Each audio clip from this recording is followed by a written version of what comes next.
Walang pinoprotektahan, walang kasinungalingan, serbisyong totoo lang. Makibahagi sa mga may init na isyong hatid ng Eyewitness, kaakibat ang Nescafe Classic.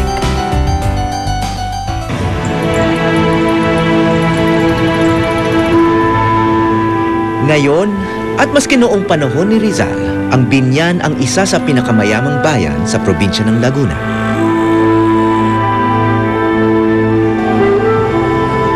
At nakatayo pa sa gitna ng poblasyon ang mansyon ng mga Alberto.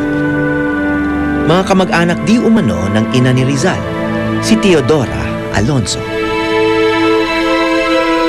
Ngunit wala nang nakatira rito at tila unti-unti nang naglalaho. Saksi raw ito ng mga lihim ng pamilya ni Rizal.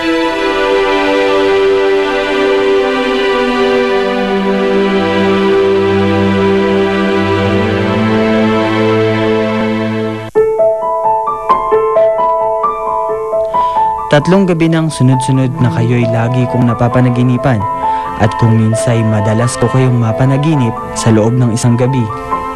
Nais kong paniwalaang ako'y lagi ninyong nagugunita at iyon ang siyang nakakapagpangiti sa aking pag-iisip.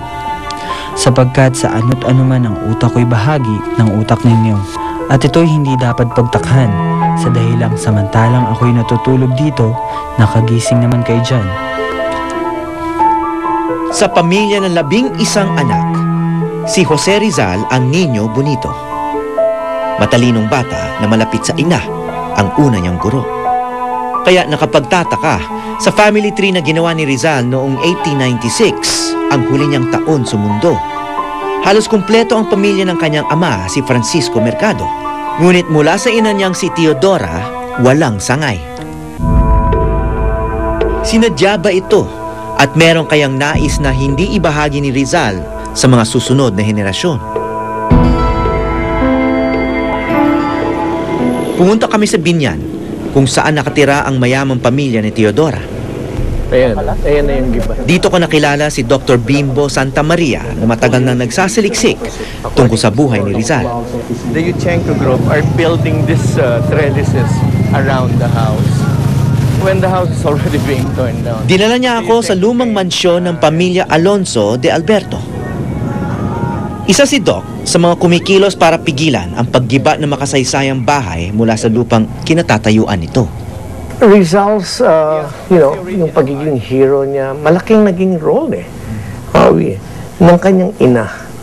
And then you hear people, yung bahay ng Alberto, hindi naman pala kay Rizal, sa nanay lang. How can you say lang? Nanay lang. That hurts, for a woman who has sacrificed a lot for her son, for her family, and for the whole country. Dahil kung wala nga si Rizal, walang pupukaw sa kaisipan ng ating mga kababayan nang dapat magkaroon ng pantay na pagtrato. May mga nakatambak na mga bricks tsaka yung mga bato. Mukhang kinakalas nga nila. Patong-patong yung mga bato sa loob.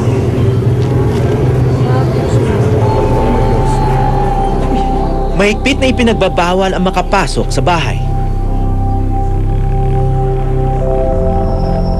Dito lumaki ang 5 anak ni Lorenzo Alonso de Alberto, ang sinasabing pinakamayamang residente ng Binyan. Napakalungkot naming magkakapatid. Hindi tama ang ginawa sa aming ina. Pinaniwalaan kaagad ang akusasyon. Ayon mismo sa mga isinulat ni Rizal, nagkaroon ng iskandalo at hidwaan sa pamilya at nadamay ang kanyang ina. Isang hidwaan kung saan saksi umano ang bahay na ito. 100 taon nang yumao si Teodora, ngunit hanggang ngayon hati ang angkan. At may banta na ang bahay nila ay kakalasin na at itatayo sa malayong lugar.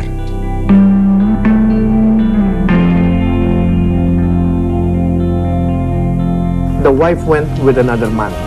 So sad na napendeho si Jose Maria Alonso, ang kanyang asawa.